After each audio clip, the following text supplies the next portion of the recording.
welcome, welcome. Great to have everyone here today. Jack Kelly. Love to always have a chat with Jack Kelly, one of my favorite recruiters and fellow New Jersey. It's interesting. Every time we chat, there's a different topic that comes up, and I think a lot of the things that come up now, we've talked about ghosting in the past. I think what happens a lot right now for me is talking about Chat GPT and AI and how that's impacting things. And we now, since I've started at Lee Hecht Harrison, I found a lot of different things that have come up, and it helps me to answer their questions when I talk to recruiters as well. And I did a branding session today with several people, not going to mention names or anything, but one of the questions that I get all the time, because our best practice at Lee Hecht Harrison is maybe 10 to 15 years. And then after that, you go to the very specific lines and not much more. And I have a lot of people that have recently been downsized, from especially larger companies that want to keep that old experience in. Now, from a recruiter standpoint, do you go along with that it should be maybe the 10 to 15 years, or do you? That's a good question. But before I answer that, if you don't mind, Sure. I think I got to acknowledge for the audience how great Ken looks. He's been working out, exercising, eating right. Look at him. He's amazing. I haven't seen you in a while. You look wonderful, man. Yeah, thanks. I'm actually down to waist sizes, which is both good news and bad news. Now I'm getting a leather hole punch to kind of do extra holes in the. I know, right. Nothing fits now. Well, it gives you an excuse. Now you can get a whole new wardrobe too. Yeah, probably. Yep. Right. Yeah. Oh, so more importantly, because I think people don't want to hear about our, losing weight and exercising. It's more about career stuff. So I'm sorry. Let's get back on track. I apologize. Usually it's like the first, like the 10 years, that's to me was always the benchmark. Doesn't mean it has to be. But I get it. You may have some fantastic experience more than 10 years ago and you want to showcase it. So, somehow maybe you want to shoehorn it in. To be fair, I'm not sure how you can kind of do it without really being, kind of strong arming it. Perhaps you could put in a summary, you could put in a cover sheet, in a cover letter, you could put it in a note when you send over the resume. So this way they could see the interesting things that you've done, 10 plus years later. The other question that comes up a lot now also, because a lot of the people that we're working with are from overseas, they put down able to work in the US actually on the resume. And I'm not really even sure how to handle that. Does it matter to you as a recruiter if you see someone that they're able to work in the US and they don't need any support or any endorsement or anything like that? What I find out, where if there's any friction, it's not good. Whether it's I need to relocate, or I only want hybrid, or I only want remote, or something like you were saying about the US. Recruiters generally are lazy, but I don't mean that in a bad way. It's lazy to see because they want to see, hey, I know what my client wants. They gave me a list of requirements that are in the job description, plus they tell you some things, the softer skills and other things that may not be in the job description, but they'll tell a recruiter about. So they just want someone who could fit that mold. Is it fair that you have to get someone to fit in there? Probably not, because a lot of people have skills. If they just gave that person a shot, they could do the job. And unfortunately, we're still archaic in the sense that a lot of hiring managers and HR and leadership wants you to be in that box. You have to do exactly that job to get it. So anything that deviates, the recruiters just want to make a placement. So we don't care. We just want to get a placement and get paid. But it's the company that's, we'll say, Jack, I'd rather have someone in the country. Oh, I'd rather have someone who lives within commuting distance. Well, I'd rather have someone who comes in the office. So they kind of push for that. I'm going to put a couple of things up, Cassandra. I've seen mostly U.S. citizen versus open to work in the U.S., which I've probably seen that too. And, Linda, who's one of my fellow LinkedIn rock stars with Brenda Miller, said, call it additional related experience. Then you can list the company name and job titles that are important. Listing on a resume means you can refer back. That brings me to a question which also came up this morning. A person who recently was downsized from a large company at the end of April. How long is it okay if there is a time for it to be okay for someone to still say they're present at the company? Like if they're collecting a severance package, are they still considered working at the company, or is it the minute that they're actually no longer there that they're considered not working? Because again, from a resume standpoint, I know what I might suggest, but I'd be curious from a recruiter, if you find someone that's current but they actually have just lost a job, is there a 1 month window, or what's your best suggestion? You know, that's a really good question. What I see a lot of times, companies, if they, let's say they pay out a severance package, Uh-huh. they'll say, hey, if someone asks, we will say you're here till X amount of time, because they get it. The more time you're in between roles, it's a little harder to find another job. Once again, that's not fair. It's not right. But I'm just giving the reality here. You know what I mean? I just want to be very transparent what I say, so that companies, not all of them, but I've seen a lot, get it. They know the deal. They know that if you're going to be in between jobs for a week, a month, 2 months, 3 months, it starts looking not so great. When you're interviewing, it's going to be tougher. So they'll say, hey, don't worry. You could say you're still with us. So I do see that a lot. The other thing that comes up, and this also comes up in mind, what happened, like when you're getting a resume and you see the places that someone's worked at, do you call up the companies to confirm their employment, or do you use another company to do that work for you?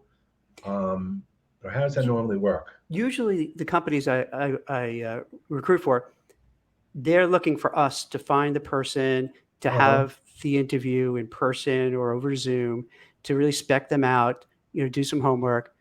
But then once, let's say they're after the interview process and they're hired, they'll do the whole background check.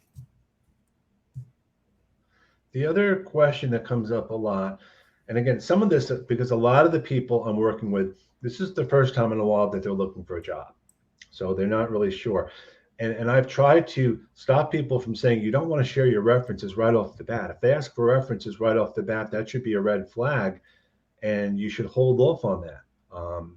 Is that just me thinking the way it used to be with maybe offshore recruiters, or should recruiters even be asking for references right off the bat? Usually what happens when they ask me for references, it's at the end of the interview cycle. So, Ken, you met with the HR person, you met with the hiring manager, you met with the hiring manager's manager, you met with the hiring manager's manager's manager, you Uh-huh. met with some of the tangential people you'd be working with, and then everything is okay. They're going to give an offer, but then they'll say the offer is predicated on the background check, references, and some other stuff. So usually I find that comes at the end. I don't see it too often at the beginning, because at the beginning, you know what? They don't know if they like Jack or Ken. So it's like, we're not going to go digging and figuring it out. Let's see if we like the person first. And if we like him or her and they go through the whole process, then, okay, now we're going to do the heavy lifting. We'll do the background check and make sure everything is kosher. So, Melissa, as a recruiter, I would rather people be honest about no longer actually working there. I was laid off myself, and I've updated LinkedIn that I was done with that role, and I share that I'm available immediately. Which brings up another question which came up, but this one actually came up today on LinkedIn. It's the open to work banner. Mm-hmm. Do you, from a recruiter standpoint, do you feel any differently if someone has open to work versus non-open to work? Is that something? Because I've actually seen how recruiters who have the seat actually can do a search with open to work, and I see how that, and they get notified when someone actually turns the banner on. But I'd be curious, what is your takeaway? What do you think about when you see open to work on a banner? The open to work is fine. And in fact, it makes your life easier, Mm-hmm. because when you're a recruiter and you're reaching out to people, you don't know if they're interested or not, or they're open or not. So you get a lot of no's. So if you Mm-hmm. see someone with an open to work, open to opportunities, Right. this person is interested and they're going to be motivated. The caveat I would give to this, Ken, is that when you just say open to work, but you don't give any color or context about what you do, what's your focus, what are your responsibilities, what are you looking to do next? Because otherwise, then it's like, okay, you're open to work, but all right, I recruit for compliance, legal, risk, audit. Are are you in that space? Are you not in this space? Mhm. I don't, you don't want it to be a guessing game. to figure out what it is. So you want to make sure not only if you have the banner on, you want to make it explicit. Here's who I am. Here's what I do. Here are my responsibilities. Here's the type of job I want. So then when a recruiter looks at it, go, bingo, on target, or too bad, it's not the right fit, and I'll move on to the next one. So I'm going to ask you a question. What do you wish job seekers would do that they're not doing when they reach out to you as a recruiter? I mean, if you could give like some sage advice. I think the best thing for job seekers to do is to prepare beforehand when they're speaking to a recruiter, and also before for the interview. And what I would suggest is if let's say you're dealing with a recruiter, you want to give them all the information, all the facts, everything they need to do so they can kind of champion your cause. So you want to tell them about the current job you're in, the responsibilities, give the compensation that you're looking for in terms of salary, in terms of bonus expectations, in terms of stock options or what have you. Is it a hybrid work model that you want? Is it a remote work model that you're looking for? So you just want to be very open and very transparent and share that information. Because if you don't, it's just going to end up backfiring, especially now, Ken, when you have this it could be in the office, it could be hybrid, it could be 2 days a week, it could be 3 days a week. It's so easy for people not to pay attention, and then they feel like I just got cheated. Like, why am I, you're making me go to the office 5 days a week, or you're making me go 3, and I thought it was only going to be like 1 day I have to go into the office. So you want to make sure it's crystal clear what you want to do, what kind of work style, what kind of compensation, what corporate title, so that at the end of the interview process, you don't feel as if it was a bait and switch, because everybody up front kind of knows what you're looking for. So Nancy asked this question, Nancy Aronson, what do you think about using career break in quotes as your current position? If you're in between, it is what it is. I mean, with not just pandemic, post-pandemic, but this has gone on for a long time where, maybe you're downsized, maybe you lost your job, maybe something happened in your family and you had to take some time off. We're all human and we go through these things and these issues, and no one is immune from it. So there are going to be these breaks. It's always nice to fill in with something, because if you don't, what ends up happening, hiring managers think the worst. They're like, why is Ken and Jack, why did they have like a 6-month gap? What are they up to? What did they do wrong? What happened? How come no one picked them up? How come no one hired? So then in the absence of any color or context around it, they think the worst. And I can't blame them, because if they're looking to hire somebody, that's their job. They want to see, hey, what's wrong with Jack and Ken? Like, why is this big gap there? What did they do? What happened? So you want to fill it in, whatever it is. You took time off to write the great American novel. You took time off to travel. You have elderly parents that you had to take care of. You just have a newborn. And sometimes by sharing that, that actually endears you to the recruiter, to the company, because it humanizes you. They get a sense of who you are, what you're dealing with, what's going on in your real life. So you just want to put something. And if you hear career break, that's fine. But I would add to it. I would add okay, career break because, I've worked 20 years straight, and this is a time in my life where I can go and do some travel. Right. Whatever it may be, be honest, whatever it is, just say, hey, this is what I'm doing. So then they don't fear there's something you're trying to cover up or hide. When I was a consultant for many years, and I would have breaks all the time just by the nature of the business. Yeah. I'd be working 6 months, 9 months. And the way I would position that is during that downtime, I might do some training. I might take some classes. I got certifications then. So I was doing things. It was the nature of what I was doing. But it took a long time for places to, like, if I even wanted to think about a full-time position after doing consulting, they would look at me like, how do we know you're going to stay? And that was the time when I realized, don't even think about looking for full-time permanent anymore, because it's just not, it's going to be too hard to try to figure out from their standpoint that I'm going to stay. So that was just my decision. I don't know if recruiters look at that differently. Someone that's worked 7 years consulting wants to go full-time permanent, if you're afraid of that possibility. I find out, Ken, that's one of the worst things I see that happens, is that somebody either purposefully decides, hey, I just want to go the gig, the consulting kind of route, or they fall into it and they go from one to the other. And when they look for a permanent role, the companies push back. They feel, why did you do contracting? How come you couldn't get a full-time job? What's the matter? What's going on? And it's unfair Right. because you fall into it, then there's a catch 22. And then you can only get those contract jobs because they're not giving you the full-time jobs. And then they blame you for getting the contract jobs. It's, to me, that's one of the heinous things I've seen over the last 20 plus years, where you would think companies would say, I get it. I get it. You know what? You had a job doing well for X amount of time. Things happen. You went from one contract to another, and you wanted a full-time job. But if you're not going to get it, well, then what else are you going to do? You have no choice but to do contract. Right. And it's that to me is really like one of those distasteful things that companies should actually take a step back and say, hey, let's talk to Ken. Like, is this what you wanted to do? Or is it just you couldn't find those opportunities? And don't marginalize that person because they were doing contract work. I would argue that people who do contract work sometimes bring much more skills to the table than others. Because if you're working at ABC company, right, and all you're doing that, and you're doing that for 10 years, all you know is ABC company. But if you're kind of doing these contracts and you work for company 1, company 2, company 5, company X, company this, company that, you could synthesize what's going on with 5, 6, 7, 10 different organizations, what works, what doesn't work. So you become like a management consultant. You know what I mean? Like you like a high-end management consultant in a way. So I would think people would want those skills because they don't just know what goes on at one company. They could bring to the table. And I would suggest this when people interview who have a lot of contracts, switch it, reframe it, reframe the way you position yourself.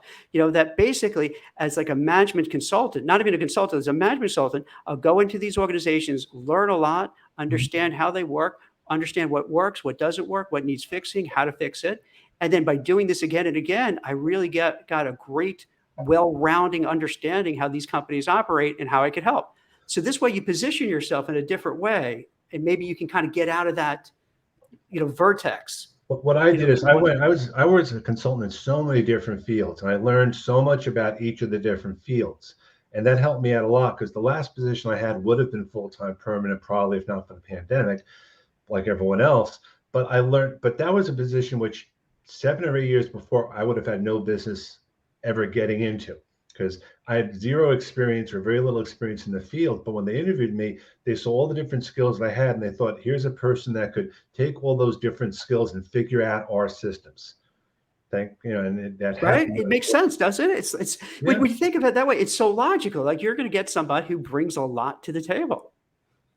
So, do you actually use an ATS when people apply for jobs? Like, what is your process? You post a job, someone sends a resume. Does it go into some ATS or something, or do you just have like an Access database or something? It goes. I find it actually easier. It goes into a Google Doc Okay. because it's kind of easier to search, and we keep them. I have resumes that are like 10, 15 years going on. So you have this huge database of people that you can, so when an assignment comes in, you can search and say, all right, who has this background experience, and just jump right on it. Because this was the question that came up. When you use an ATS, do you only look at the ones that score high in the match rate? If you look at all the resume, what's the purpose of an ATS? I believe an ATS is only as good as the people that program it and how they use it. I think people blame the ATS, and it's not the ATS. The ATS is just a program.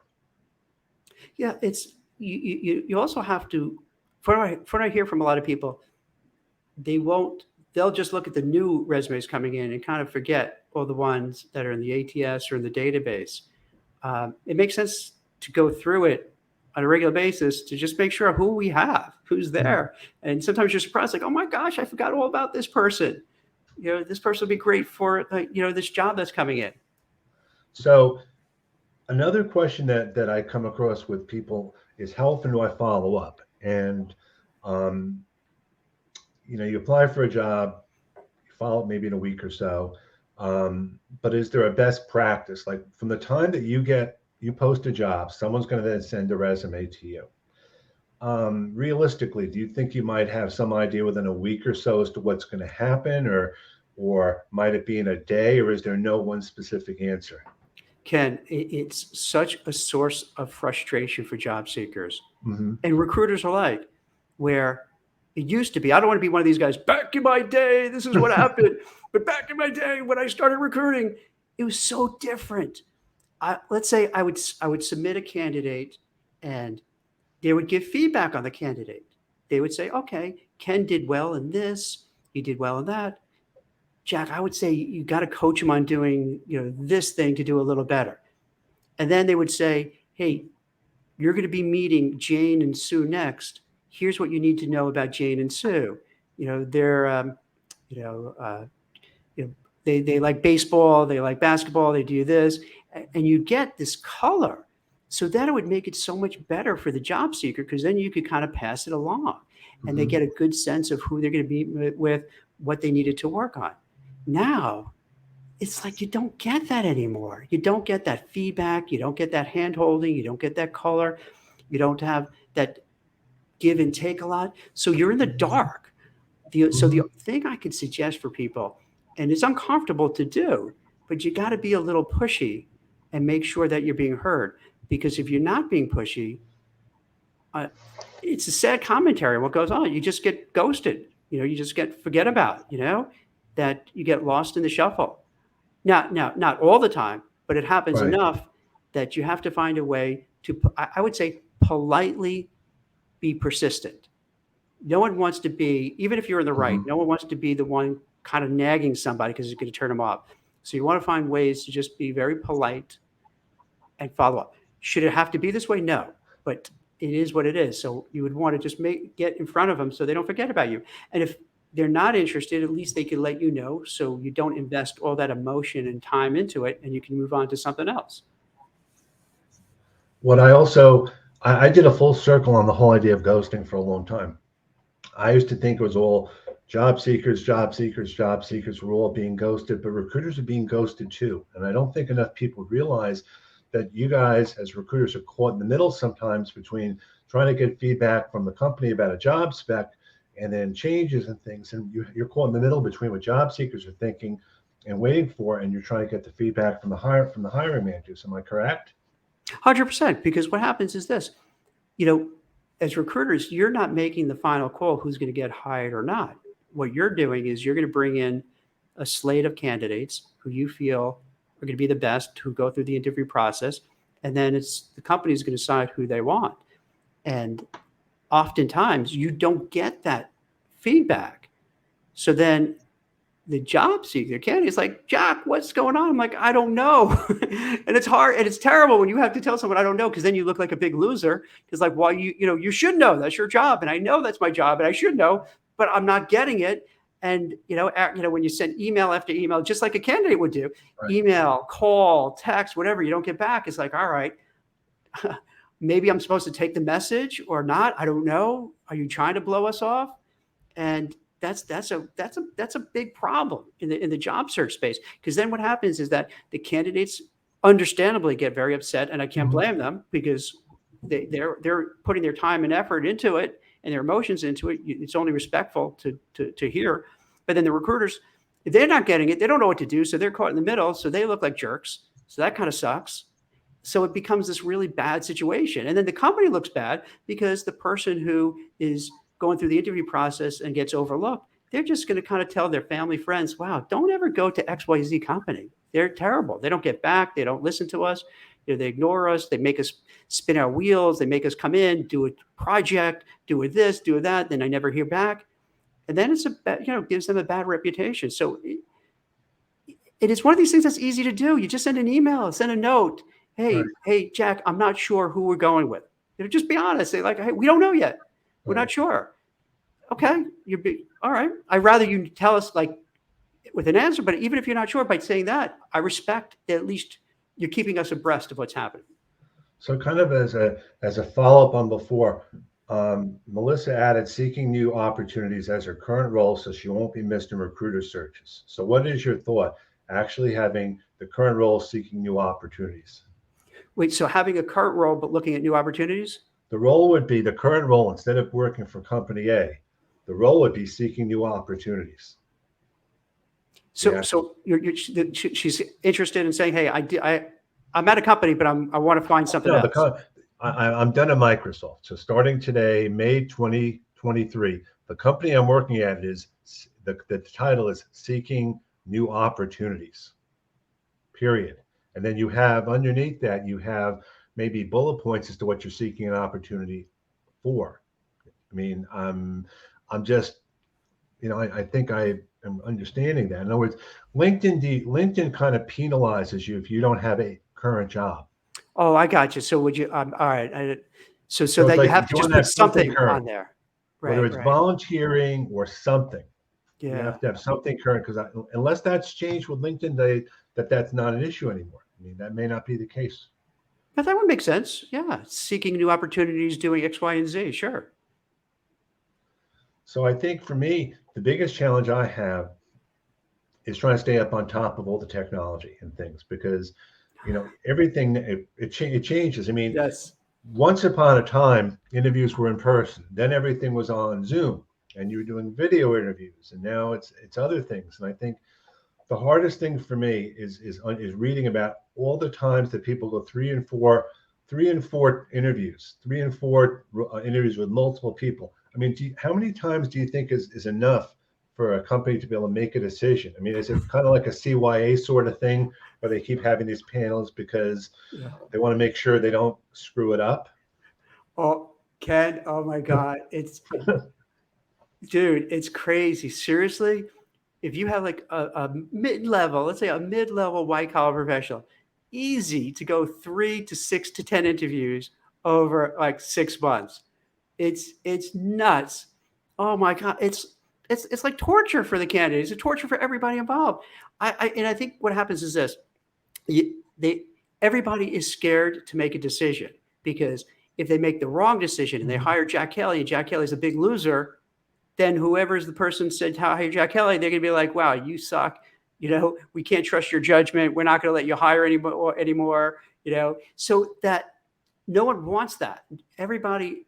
So you end up having a consensus decision. You have to have everybody agreeing on the person. And Ken, think about your own personal life, right? If you have your family or friends over and you're deciding on a movie or where to eat, and you have 6 or 7 friends to do it, like it's so hard to agree. Someone wants this movie, someone wants Italian food, someone wants Chinese food, someone wants this food, Right. and you spend the whole time arguing what you're doing. And so it's hard to get all these people together. And then what makes it even weirder, yes, you may have the HR person. Okay. You have the hiring manager. Okay. You have the hiring manager's manager. Okay.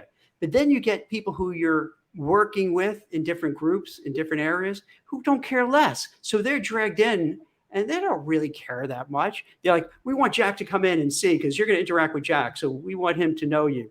All right. Jack doesn't care because he's like, whatever. If you like this person, hire him or her.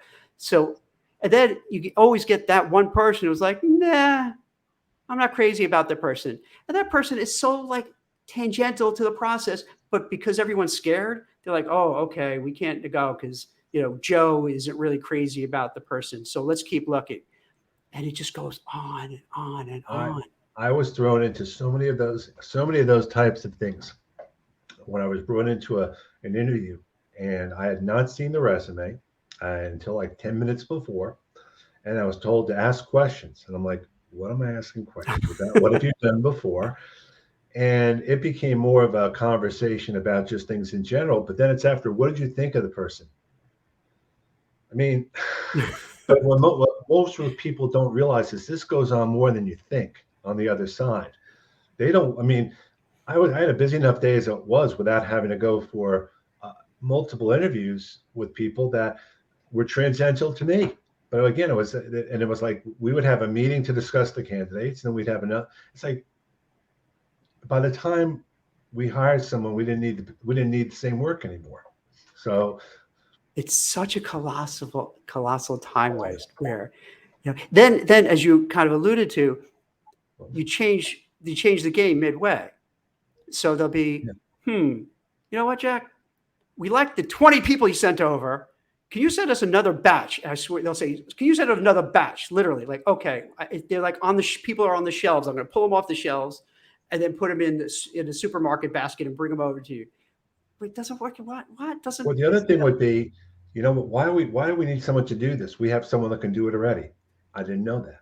I mean, not me, but hiring manager's like, really? Yeah. So then it's like, okay, we don't need this person.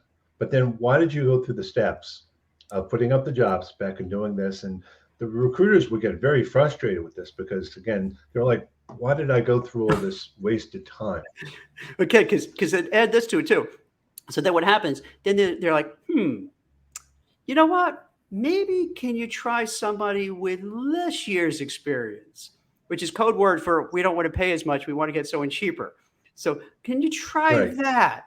And then afterwards, like, all right, you know what? Can you try someone who does this? And then, oh, can you do this? So then it's like, oh my gosh, make up your mind already. And this, for people who are looking for a job, this is what goes on behind the scenes. They don't tell you it, but this is what they're doing to people like me, the recruiter, the intermediary. And so the job may start up one way, and then there's like 10 different iterations. Now, I respect the fact that what happens is that you come with good faith that here's the job description, here's what you want to do, and fine.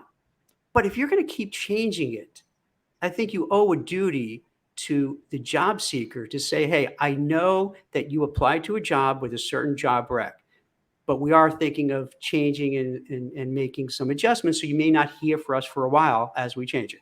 Okay, they won't be happy, but at least they know what's going on. Right. But behind the scenes, they're doing it, but they're not telling them. So then the person is like, why are you ignoring me? Like, why are you just forgetting about me? And it's because they're kind of changing. They're saying, hey, maybe we can find someone cheaper. Maybe we could find somebody with remote work in a different location that we could pay half the price in Arkansas instead of San Francisco or New York or Chicago.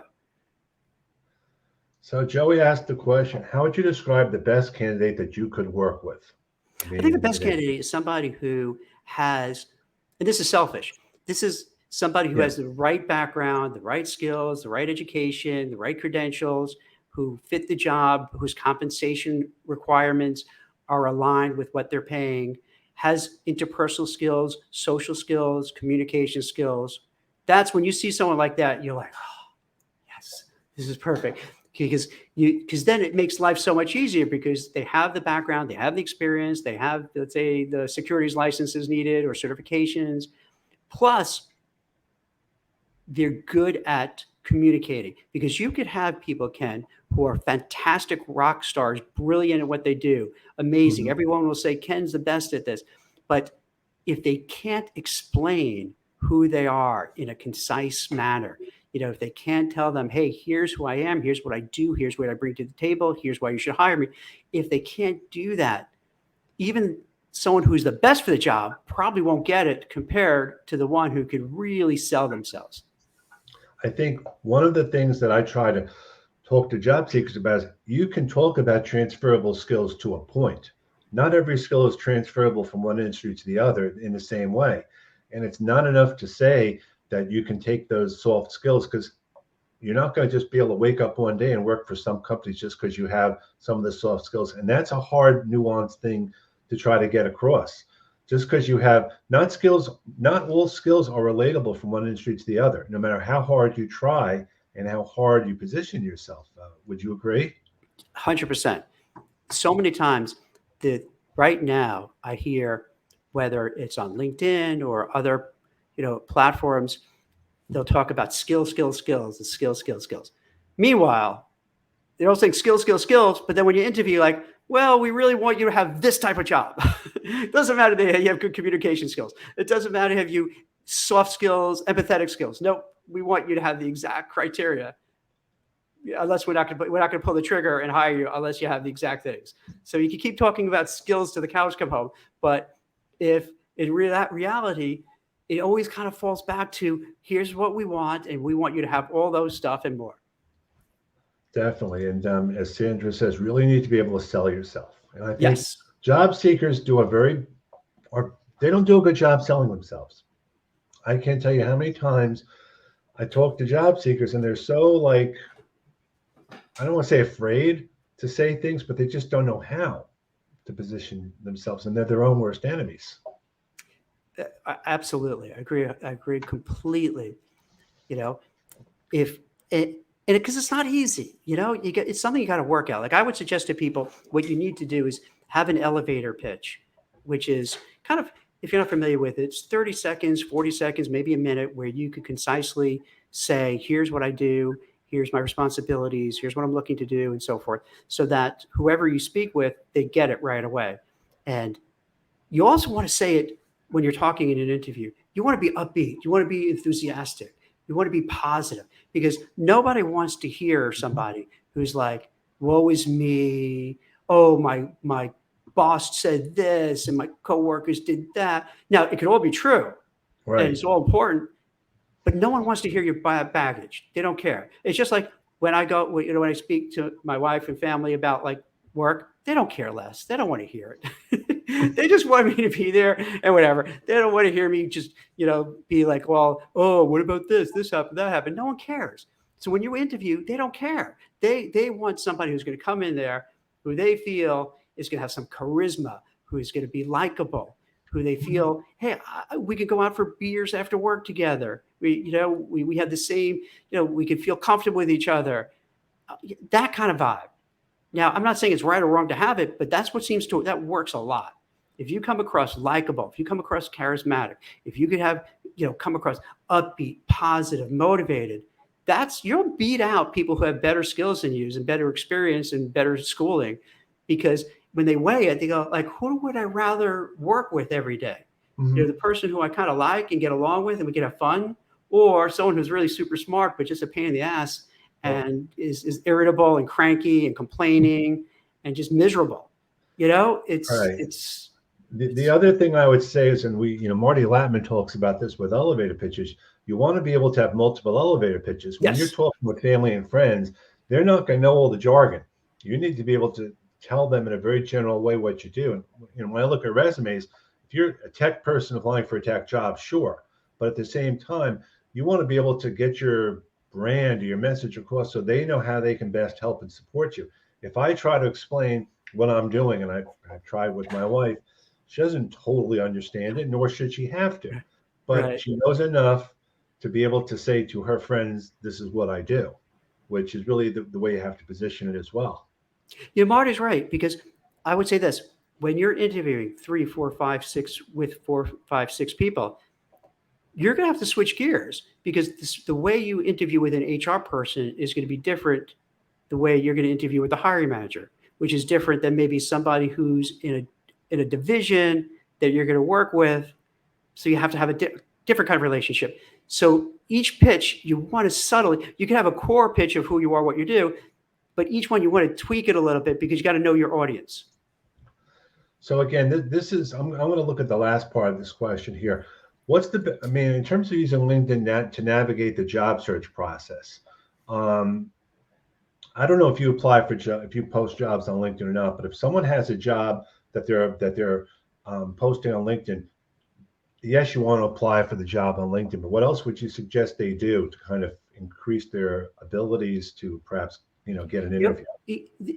I'm so glad that this question is brought up, because it is definitely very intimidating to somebody when you look at a job that you're like, oh my God, I love this job. And then you see 200 people apply for it. You're like, oh. But I'll tell you firsthand, right, from my own experience. I'll give you just a recent experience. Mm-hmm. I posted a couple of articles. A couple of job listings. One was for a cryptocurrency senior level person, and it's remote. I probably received 250 applications for that job. Out of those 250 applications, maybe 3 were worthwhile enough to go forward and speak to them and see where we can go with it. The vast majority, and I'm not saying they were bad resumes, but they really weren't appropriate. They were just shooting their shot, hoping to get noticed, so that when you see like 200, 250, 100, don't get dissuaded. More often, and I'm telling you, I posted on LinkedIn for 10, 15 years, whatever. And what people do is they send out their resume because it's so easy to apply. Now, if it's harder to apply, you probably get less, but because it's easy to just send out the resume, people just take their shot and they hope for the best, or they feel maybe I'm sending it for this job, but perhaps the company would look at it and say, oh, you could be good for the other job. So don't feel like I have my competition is 200 people who are fantastic. I would say out of the 200, probably 180, just forget about. Well, the difference is this: when you're on Career Builder and Monster and you're applying for jobs, you didn't see the numbers. Yeah. And here on LinkedIn, you see the numbers, but like you said, the numbers don't mean anything necessarily if they're not the right people, which brings me to the question that Cecilia had, and you and I talk about this all the time. What percent of the job description should your skills match? You know, it's interesting because you always hear that men will apply for everything and women will be more, want to make sure 100%.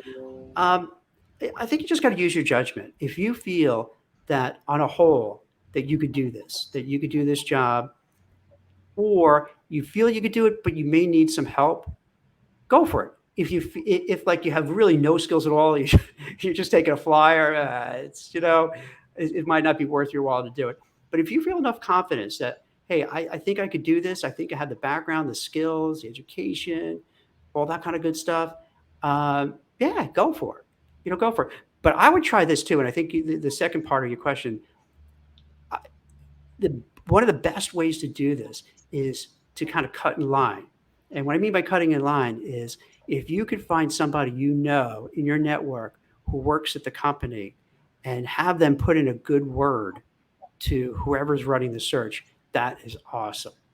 That's like the best thing possible, because then the person who's giving that recommendation, they're going to make sure that resume gets to them first. Mm-hmm. And you have that halo effect of, wait, Jack said, gave a great recommendation to this person, and you have 200 other resumes. So what are you going to do? You're going to take that resume that at least somebody is recommending the person and go with that first. And you're going to go in with a positive prejudice with that person. You're going to think, okay, because I got a good recommendation, this person's probably good. So you're going to see it first, and you're going to have a good opinion of that person. So if you could find somebody who who can put in a good word, that's the best. Second best, if you don't know someone there, but you could tap someone who knows someone, it's almost as good, but try that as well. I think whether you apply for a job on LinkedIn or you apply for a job on another job board or a site, it's always about networking and getting someone within the company to sing your praises, to promote you. And LinkedIn is a database for that. But just sending your resume out, even if they just send it to you to a job, it's so much better if they reach out and someone talk to someone, because sometimes there's things in a job spec that may not even be part of the job spec that need to be done. And you don't know unless you have the conversation. Absolutely. So, what do you have going on now? You want to talk about Recruiter at all, or what you're doing with that? Well, maybe I could give some color, like what I'm seeing in the market, if this helps out. Yep. For people who are searching for a job now, I think we're going to be in for a tough challenge.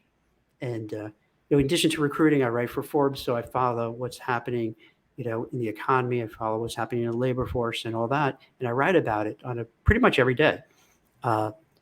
My sense is right now, it's going to be very challenging, and the reasons why are several-fold. One, in no particular order, we have this banking crisis starting from Silicon Valley Bank and Signature Bank and then First Republic. And now it seems like a lot of these regional banks and smaller banks are really not as funded as everyone thought. So there's some fear. And then there's the related concern is that with remote work and hybrid work, a lot of these big office buildings are going to be in trouble because they're not getting enough tenants anymore. People aren't going there. So they may not be able to afford their payments, which impacts the banks again, because the banks lend these commercial property owners, they give them loans for, buying their stuff. So it gets very precarious. Then turn on top of high inflation, which raises the cost of everything. The Federal Reserve and Chairman Powell has kept hiking interest rates higher. That makes it tougher. So when you want to give out, even if you want to give out loans, it's really super high. Your credit card, payments get high. If you want to buy a car, that goes higher. You want to get a house, the mortgage price is higher. So we're in this space now. And then let's also talk about this as well. There's this argument that because we put trillions and trillions into the market, into the economy because of COVID and all that kind of stuff that caused inflation, making the dollar worth less. So now you're starting to have other countries saying, hey, why do we all have to deal with dollars? Maybe we're not going to deal with dollars. So there's a worry about the dollar being degraded. Then we have to worry about what's happening with China and Russia. Are we going to be dragged into war? So when you have all these factors, it's too easy for companies to say, hey, let's go and aggressively hire. It's just going to be the opposite. They're going to be very concerned. They're going to be very cautious. So I didn't mean to bore you with this whole long backstory, but I think it's important to know. So this way you get some context. So when you're interviewing and you don't hear back, or you're not sure why no one's picking up your resume, the chances are it's not you right now in this period of time. I think because a lot of companies, and I empathize with it, because if I was an executive, I was sitting on the board of some of these companies, I too would probably say, let's pause and let's see how this plays out, because we don't know how this is there going to be a stock market crash? Is it going to be a recession? What's going to happen? And the path of least resistance for these companies is just to lay off, hiring freeze, cut costs, and do that. So I would say for the time being, definitely continue interviewing. If you have a job, do everything you could do to hold on to your job. Don't just leave without another job. It's too risky at this point in time. So you want to make sure you can keep your job. What we see happening now is where a lot of people were hired during the pandemic with the way that the economy was, a lot of remote jobs, a lot of things in e-commerce and the like, and now things have changed. A lot of those layoffs have come full circle. So I think you always have to be looking for a job. There's no job that's permanent. You always have to have your eyes and ears open. If you're working at a job now, you want to be a little bit more careful about what you do. But what I'm finding is the biggest challenge is a lot of people that are out of work now have never really had to go through this before, or at least not the way things have been the last 5-10 years.